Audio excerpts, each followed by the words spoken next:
Hallelujah. Meron lang po akong share sa inyo na isang paalala na binibigay ng Panginoon sa atin. At ito po ay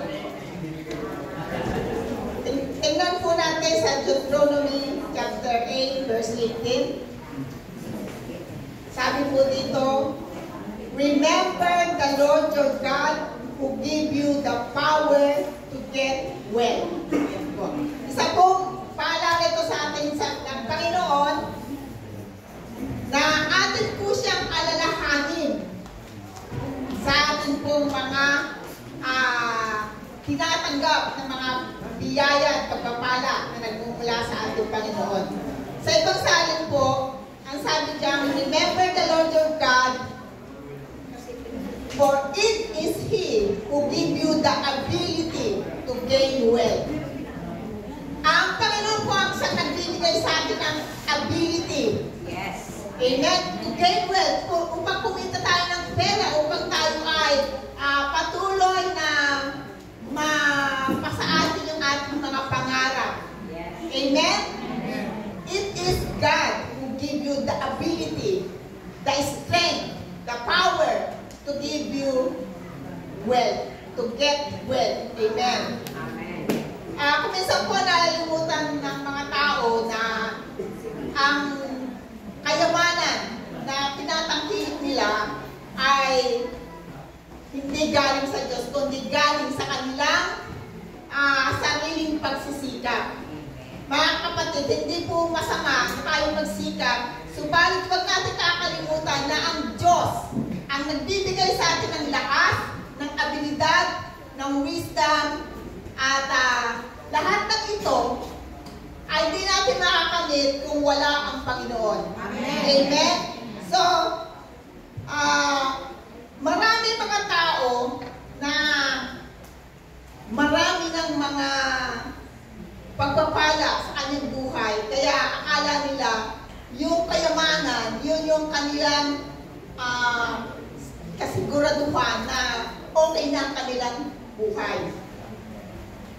Amen? At marami pong mayayaman na yung pera nila, kanilang dinadiyos.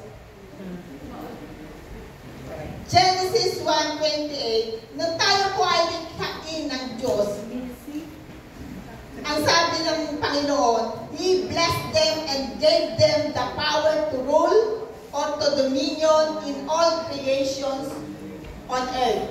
Tayo po kasi ay nilikha ng Diyos na meron tayong power, meron tayong dominion to rule.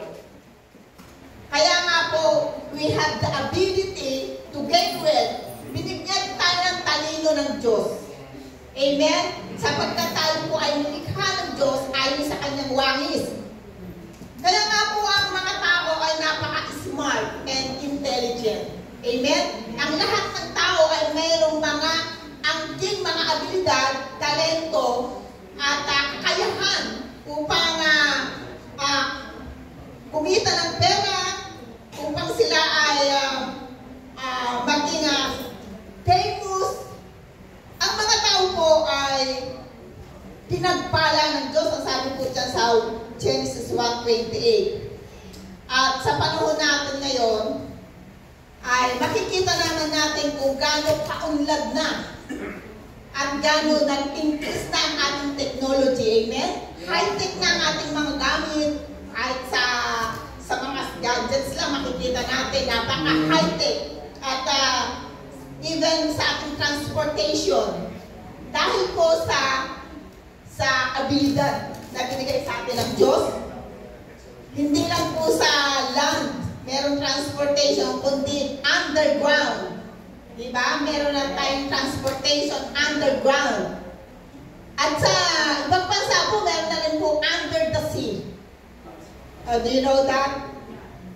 Yung dyan sa China, dyan sa Russia, meron na po silang mga na-discovery na mga boat or ships na pwede sa ilalim ng dagat. Amen? Ganun po ang abilidad ng tao. Amen? Kaya nga po,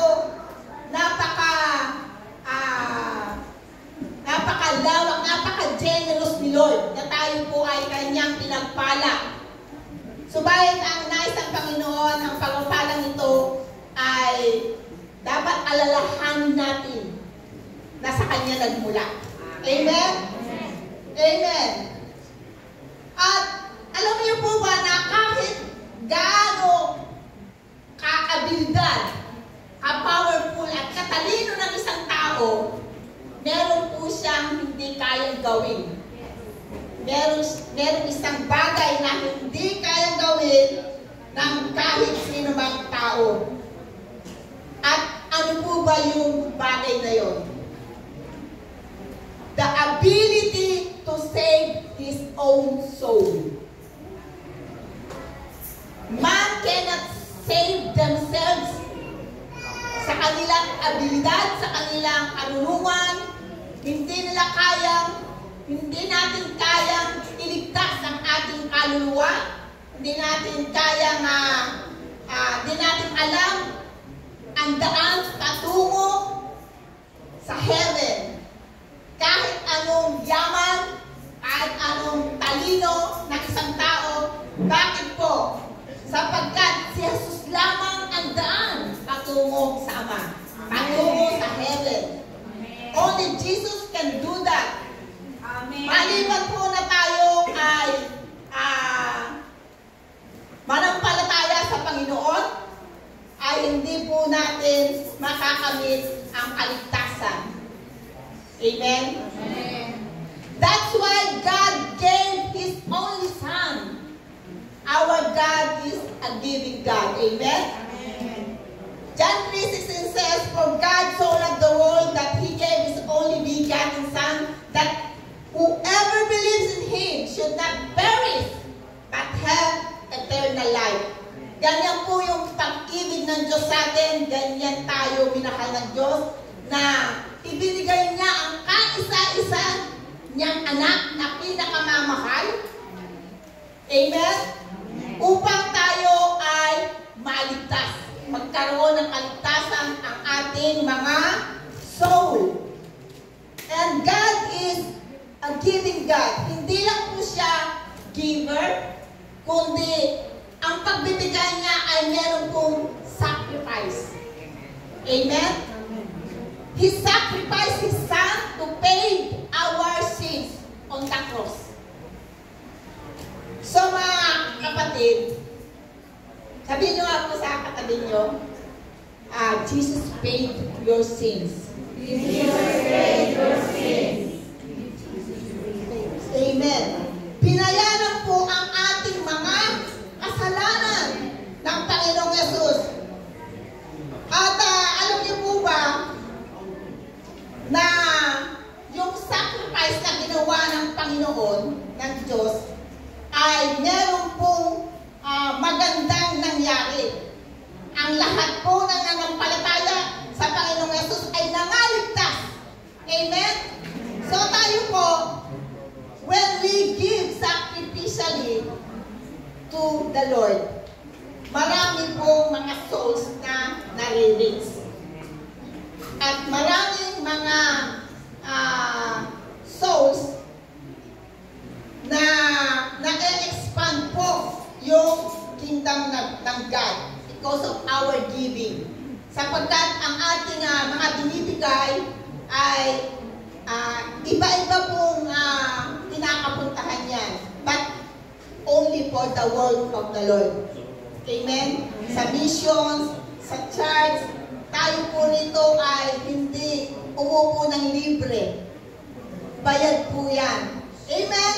Bayad ang ating aircon, bayad ang ating lokal, bayad ang ating mga bills ng agwa. Amen? Kaya nga po, we have to give sacrificially like what the Lord did. Amen? Mahirap pong magbigay. Mahirap po kapag wala po tayong love. Alam niyo po, ang ating Ama ay nag-sacrifice siya dahil po sa pag-ibig niya po sa atin. Kaya nga po tayo, we cannot give without love. We cannot sacrifice without love. Amen? Mahal niyo po ba si Lord? Amen. Amen. So, we can give for the Lord. Amen? Amen. Sapagkat ang ating pagbibigay it means that we are helping to expand the kingdom of God. We are financing the kingdom of God. Amen? At yung ginagawa po natin pagbibigay, ito po ay pag-iimpok ng kayamanan sa langit. Amen. Amen? Kaya nga po, dapat po nagbibigay tayo, meron po tayong kagalakan. Amen? Yung mga anak ng Diyos, talagang yung mga nagmamahal sa Diyos, talagang may kagalakan yung magbigay. Bakit? Mahal nila si Lord. Amen. Amen? So let us give with all our hearts because God loves a cheerful giver. Amen. Amen. So let us smile. Umiti po tayo at umakita ng Panginoon na tayo masaya po nagbibigay sa Panginoon. So let us pray for our tithes and offering. O God, we thank you, Lord God, sa lahat ng mga pagpapala mo na binanggap namin. We thank you, Lord God, for the power to get wealth. Lord, that you bless us, O God, nung paman, Panginoon, ay pinagpala mo na kami.